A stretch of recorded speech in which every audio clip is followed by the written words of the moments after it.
¿Qué tal, amigas, amigos y amigas de Infocorum? En esta ocasión nos encontramos en el 13º episodio de las entrevistas resilientes y tenemos a bien a tener al diputado federal electo Alejandro Carvajal. Mucho gusto, Hidalgo. ¿Cómo estás?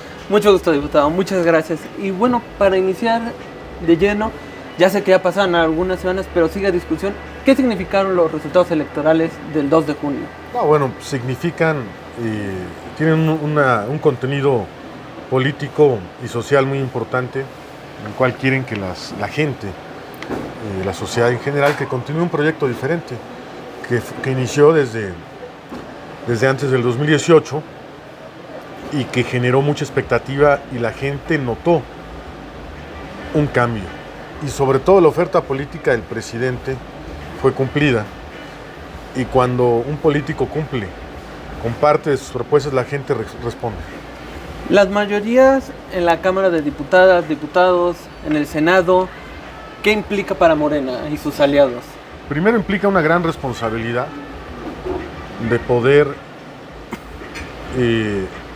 tener por primera vez en la historia un partido de centro-izquierda, el Congreso y la facultad de cambiar la Constitución. Y es muy representativo porque nunca en México se había dado esta situación. Es algo histórico, pero también simbólico. Creo que la mayoría se tiene que ejercer con mucha responsabilidad y aprovecharla para generar las mejores reformas y condiciones para el país. Dentro de estas mayorías, alianzas de Morena, hay distintos perfiles. Hay perfiles que vienen de la izquierda, de lo social, también pues hay perfiles que vienen pues de la derecha, del centro. ¿Cómo hacer que ahora este movimiento no se extravíe, no se pierda en el camino? Bueno, yo creo que el mismo plan de gobierno de Claudia y el legado que deja el presidente y la gente de izquierda tiene que ser dándose continuidad, se le tiene que dar continuidad. En la medida de que se cumplan los objetivos planteados por un gobierno progresista como el de Claudia Sheinbaum y que los gobernadores, los presidentes municipales entiendan que vivimos un cambio de régimen y un cambio de época, va a seguir en muchos casos el modelo de transformación. También hay que meterse muy duro al tema de los municipios, ¿no? Creo que el gobierno federal y el partido tienen que explicarles que no llegan principalmente por el trabajo político de ellos, sino que llegan por la fuerza de un movimiento que iniciaron muchas personas hace más de 12 años. Y en estos temas, por ejemplo, de los municipios, pues también en Puebla, lamentablemente se han registrado a lo largo de las últimas semanas, pues algunos ediles que han realizado actos criminales o presuntamente criminales en algunos casos. ¿Qué es lo que tendría que hacer, por ejemplo, Morena y sus aliados en estos casos? Bueno, lo primero es tener filtros, ¿no? Gobernación y los partidos deben de analizar perfectamente las candidaturas, las inscripciones de los candidatos y no permitir, sobre todo los partidos, que ninguna persona vinculada con un grupo criminal pueda tener cabida en una candidatura, pero también en un cargo administrativo, sea cual sea. Hemos vivido muchos temas dolorosos en Puebla, pero también en otras partes del país. El tema de Zapotitlán es emblemático.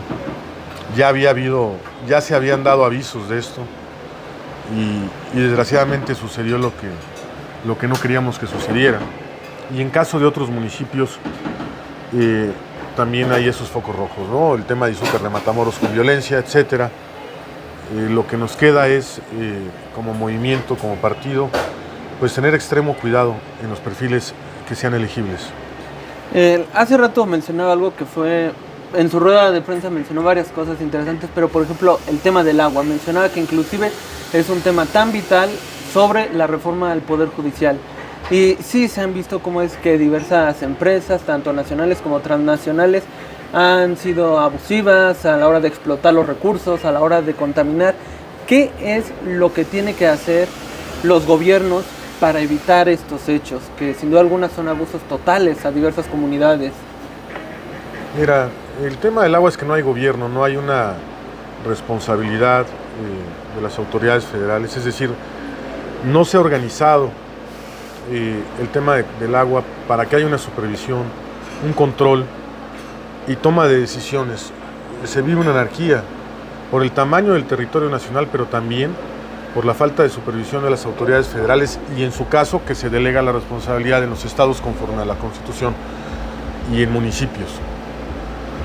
Lo que plantea Claudia Sheinbaum es primero hacer un análisis profundo y una reestructura total del sistema de manejo del agua a través de la Comisión Nacional del Agua, es decir, que haya gobierno y autoridad y reglas dentro de Conagua.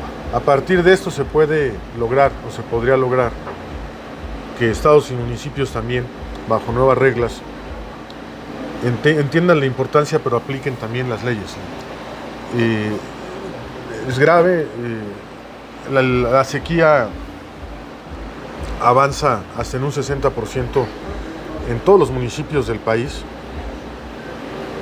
pero también la falta de recursos para tecnificar, la falta de operatividad de los sistemas del agua, es decir, de los sistemas operadores del agua, hace que revertir este proceso sea a largo plazo, pero sin duda no solo es de interés nacional, sino también significa un tema de subsistencia económica.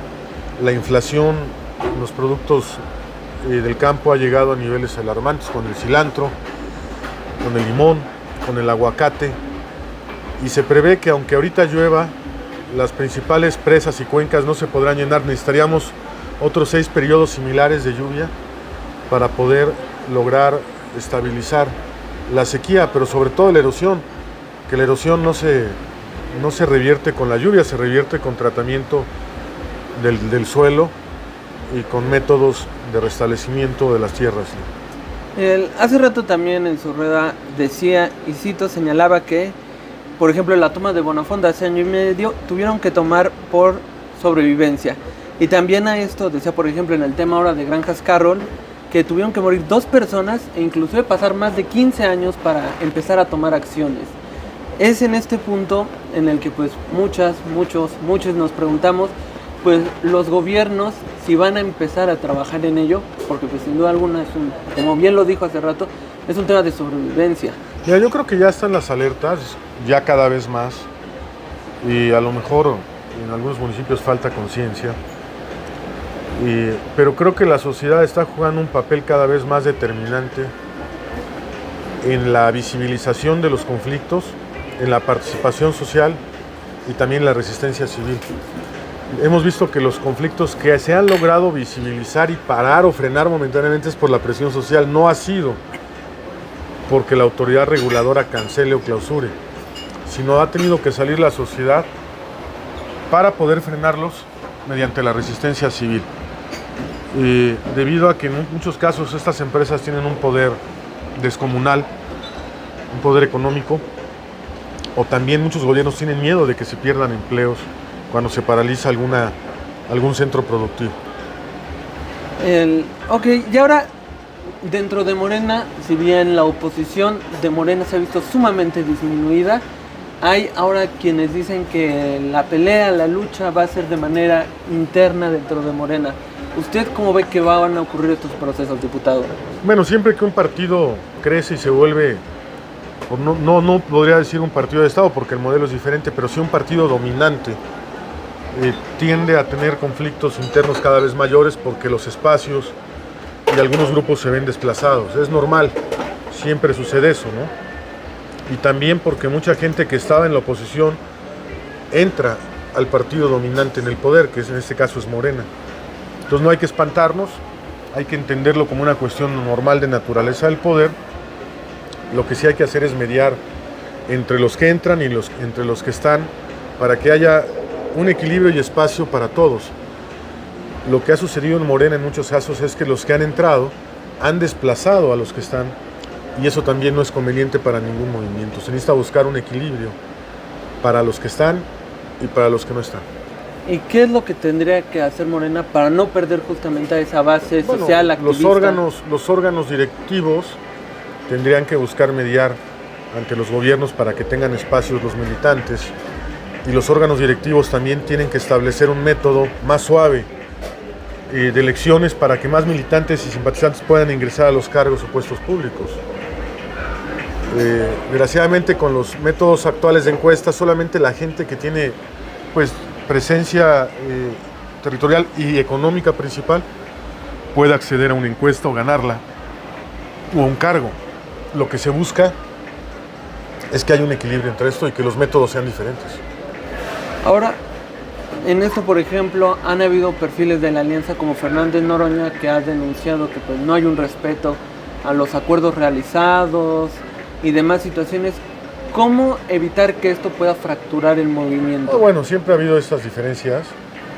A lo mejor faltó claridad en las reglas de esto de los corcholatas y creo que el tema de Noroña tiene más fondo. Noroña está preparando su candidatura para el 2030. Noroña está preparando una plataforma de simpatizantes para que lo apoyen hacia el 2030, independientemente que a lo mejor le dan algún cargo para su grupo u otro encargo. Lo cierto es el que es un especialista en ver las coyunturas y las oportunidades políticas y ve en esto una fuerza que le va a dar para potencializar su programa hacia el 2030. Lo verán. Ya dijo que va, ¿no? Y bueno, pues está en su derecho, ¿no? Pero los que leemos la política entendemos que está potencializando su imagen y yo creo que creció en conocimiento con esto, a lo mejor en 10 puntos más, de manera muy importante. Para usted, para la nueva legislatura que se viene, ¿cuáles serán los temas importantes a tratar? Pues el tema de la reforma judicial, impulsar la reforma de los pueblos indígenas, el tema de competencia económica. Vamos a también meternos en el tema del agua. Creo que y el tema ecológico será la principal agenda de los congresistas para esta legislatura. Que yo creo que en un año y medio va a estar fuerte y después va a ser más de trámite. Ahora, usted ha ganado 3 veces apoyado por su distrito. ¿Qué significa esto? Porque muchas veces se ve que pues se cansa la ciudadanía o no encuentran un gusto con sus representantes de elección popular. ¿Qué le significa a usted haber sido pues 3 mucha veces? responsabilidad y mucha emoción y tenemos que innovar cosas para pues darle las gracias y responderles, ¿no? Buenas leyes, buena gestión, buena presencia, buen entendimiento y si ellos ven que hay buen trabajo, lógicamente pues van a estar agradecidos y nosotros más por habernos elegido. ¿Qué proyectos se tendrían que rescatar de esta legislatura que no salieron para la siguiente? ¿Qué proyectos se tendrían que rescatar? Yo creo que habría que echarle una mirada a los amparos de la reforma eléctrica, cómo está el sistema eléctrico nacional. También hay una reforma a la ley de radio y televisión para el derecho de las audiencias que quedó pendiente. Una reforma profunda a los sistemas agropecuarios en México, a la Ley General de Aguas, a los temas de vivienda y reordenamiento urbano principalmente. En el tema de la Ley General de Aguas es una exigencia, tal vez regresando un poco al tema del agua. ¿En esta legislatura usted, diputado, sí ve que tenga un mayor impacto? Yo creo que va a ser de observancia general, porque los mismos conflictos sociales van a orillar al gobierno y a los gobiernos a legislar y sobre todo estructurar políticas públicas diferentes. Yo no recargaría todo en el gobierno federal, sino también en municipios y en estados. ¿Y cómo actuar, por ejemplo, con los gobiernos municipales o de los estados que luego buscan deslindarse y señalar que sí es responsabilidad de la federación? Yo creo que hay que modificar reglamentos, leyes, pero también sancionar en caso de descargas y premiar en caso de buenas prácticas en materia de gobierno de agua. Se necesita respaldarlos con obra pública, cuando hacen buen trabajo, respaldarlos con asesoría y con planes realmente cumplibles y logrables.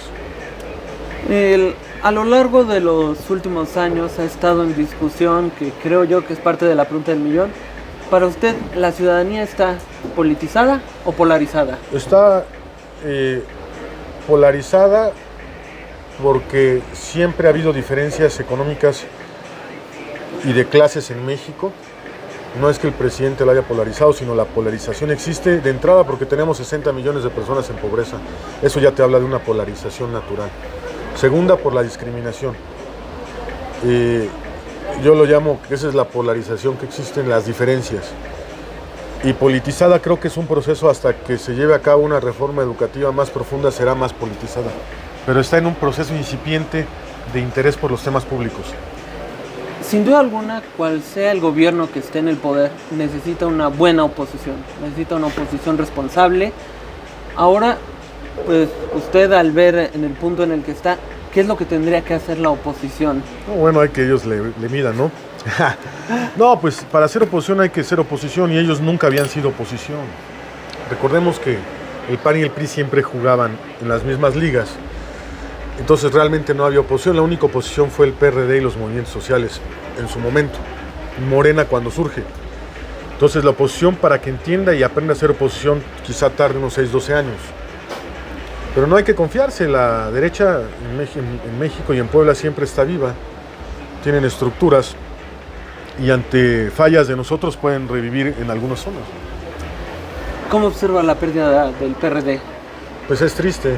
El país necesita un partido de izquierda, pero se desvirtuó, se desnaturalizó, se desdibujó y se fue de manera muy dolorosa para los que lo fundaron. ¿Morena puede correr estos riesgos? Todos los partidos políticos. Todos. Ok, bueno, y un último mensaje que nos quiera dar, diputado. Os agradezco a Infocor, un medio crítico. Véanlo y sobre todo procesen la información social y de respeto a los derechos humanos y defensa de la naturaleza que maneja este foro. Muchas gracias. Portal. Gracias. Gracias, diputado.